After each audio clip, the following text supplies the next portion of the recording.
E aí, galera intensiva, meu nome é Ivens, sejam bem-vindos a mais um Sunday Paper. Hoje o nosso Sunday Paper de número 190 e no Sunday Paper de hoje a gente vai falar sobre o uso da ventilação não invasiva na síndrome do desconforto respiratório agudo, a famosa SARA, né? Então já começa deixando aquele joinha, aquele like, clica na setinha aqui embaixo, compartilha esse vídeo lá nos seus grupos para você discutir aí o que o pessoal anda fazendo aí na sua turma, na sua instituição, galera que você conhece. Não esquece de se inscrever aí se você ainda não é inscrito. Se você já está inscrito no canal, traz alguém aí para acompanhar junto com a gente e comenta aí. E aí, vocês usam ventilação não invasiva no paciente que tem síndrome do desconforto respiratório agudo? Ou depende? Tem uma coisa que você olha lá e fala, isso aqui eu vou usar, isso aqui não, né? Então comenta aí, fala aí qual que é a rotina de vocês. Bora lá ver esse artigo de hoje, que foi publicado agora recentemente na BMC Pulmonary Medicine, com um fator de impacto aí de 3.1. Então aqui é uma revisão sistemática com meta-análise. Então, falando da síndrome do desconforto respiratório agudo, né? Aquele clássico, né? Descrita lá primeiramente em 1967, naquele artigo do Ashball, é, ela é mais comumente, né, como fatores etiológicos, a gente tem assim a pneumonia, a pancreatite, infecção abdominal, transfusão sanguínea e o trauma. Ela pode ser classificada entre leve, moderada e grave, dependendo do grau de hipoxemia que a gente tem. E aí, a ventilação não invasiva pode ser uma das maneiras da gente oferecer suporte respiratório para esse paciente que tem síndrome do desconforto respiratório agudo, porque ela diminui o trabalho respiratório e melhora a oxigenação, né? Além disso, ela consegue ainda manter a capacidade de deglutição, tosse, comunicação do paciente, ela evita complicações associadas à intubação, né, como trauma, pneumonia associada à ventilação mecânica, né? Então, quando a gente invade o paciente, a gente tem alguns problemas relacionados a isso. E, porém, quando a gente fala de falência e mortalidade da ventilação não invasiva, a gente tem alguns dados aí preocupantes na literatura e isso ainda não é talvez totalmente compreendido, a gente ainda não bateu um martelo sobre isso, então é importante a gente entender melhor, né? Então, o objetivo desse estudo é relatar a incidência de falha da ventilação não invasiva em pacientes com síndrome do desconforto respiratório agudo e esclarecer as distribuições da falha da VNI em diferentes subgrupos.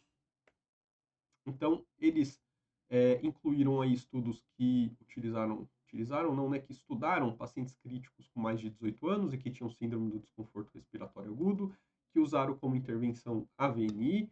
Grupo controle não tem, né, porque eles não pegaram estudos só randomizados controlados, né, pegaram estudos que apontaram aí a falha da VNI, não comparado a alguma outra coisa, né, compararam os pacientes que receberam a VNI, o que aconteceu com eles, né. Os desfechos de interesse é a falha da VNI e mortalidade, tanto na UTI quanto no hospital. Então foi uma revisão sistemática que seguiu, né, ali as condições do prisma e podia estar em qualquer idioma, não tinha uma limitação de idioma. Então eles fizeram uma busca na literatura, encontraram aí 2.219 artigos, né, junto com mais 23 aí de outras fontes, então 2.242 artigos no total, 473 fizeram a busca pelo texto completo, né, e acabaram incluindo então na revisão sistemática 90 artigos. Então, eles incluíram aí 90 estudos publicados entre 1999 e 2022, com um total de 5.847 pacientes. O que eles viram? Que, de uma maneira geral, a falha da ventilação não invasiva ficou ali em 48%, então, né, basicamente metade dos pacientes com síndrome do desconforto respiratório agudo falha no uso da VNI. A mortalidade na UTI foi de 29% e a mortalidade no hospital foi de 33%. Aqui eles fizeram uma análise mostrando a falha nos diferentes gravidades da síndrome do desconforto respiratório agudo, né? Então, quando você pega um paciente aqui, ó, que tem uma SARA leve, a falha é de 30%. Quando você pega uma SARA moderada, essa falha já sobe para 51%. E quando é uma SARA grave, a falha sobe para 71%. Por isso que a gente fala, né, logo de cara, que a gente não deve utilizar a ventilação não invasiva no paciente que tem uma SARA grave. Então, você fechou esse diagnóstico aqui do seu paciente, provavelmente, né, o melhor a se fazer é entubar esse paciente e usar a ventilação invasiva. A gente tradicionalmente recomenda a VNI para os pacientes com uma SARA leve, porque aqui, ó, a menor taxa de falência, né, ó, 30%. Quando eles olharam, né, para o BIPAP e para o CPAP, a taxa de falência foi a mesma, os pacientes falharam na mesma medida, independente de qual foi o tipo de ventilação não invasiva utilizada e independente do tipo de máscara também, né?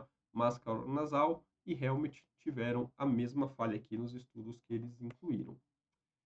Quando eles olharam aqui para ARDS de origem pulmonar e origem extrapulmonar, né, eles viram que a falha ela é menor nos pacientes que têm uma SARA extrapulmonar. Então, esse pode ser um outro indicativo aí também, que mostra quem é o paciente que a gente pode apostar mais na ventilação não invasiva, né? Que aparentemente esse paciente é de uma SARA extrapulmonar. Então, a gente vai juntando aí, ligando esses pontos, né? Então, paciente com uma SARA leve de origem extrapulmonar, parece que é o caminho para ter mais sucesso nesse uso da ventilação não invasiva e incorrer em menos riscos para os pacientes, né? E pacientes imunossuprimidos tinham uma taxa de falha maior, ó, 62% versus 46% dos pacientes sem imunossupressão, né? Então, pacientes com síndrome de desconforto respiratório agudo imunossuprimidos tendem a ter uma falha maior do que aqueles com síndrome do desconforto respiratório agudo que não são imunossuprimidos. Então, conclusão: quase metade dos pacientes com síndrome do desconforto respiratório agudo apresentam falha na VNI, né? Isso de uma maneira geral, englobando todos os pacientes com SARA.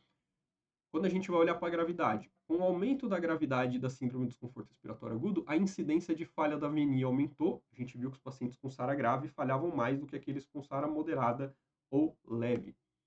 Pacientes com síndrome do desconforto respiratório agudo pulmonar parecem apresentar mais falhas na VNI do que aqueles com síndrome do desconforto respiratório agudo extrapulmonar.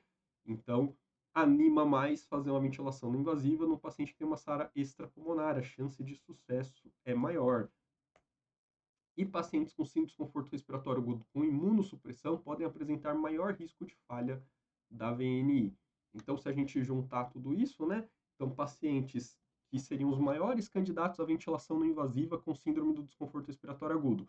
É o paciente que tem uma síndrome do desconforto respiratório agudo leve, é aquele paciente que a origem dessa SARA ela é extrapulmonar e que ele não esteja imunossuprimido.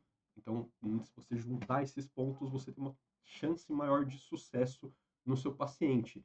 Se você tem um paciente que é uma SARA grave, que é uma origem pulmonar e que está imunossuprimido, talvez seja melhor não tentar, porque tudo isso leva a um risco muito maior de falha, e a gente sabe que quando o paciente falha, os desfechos são piores, né?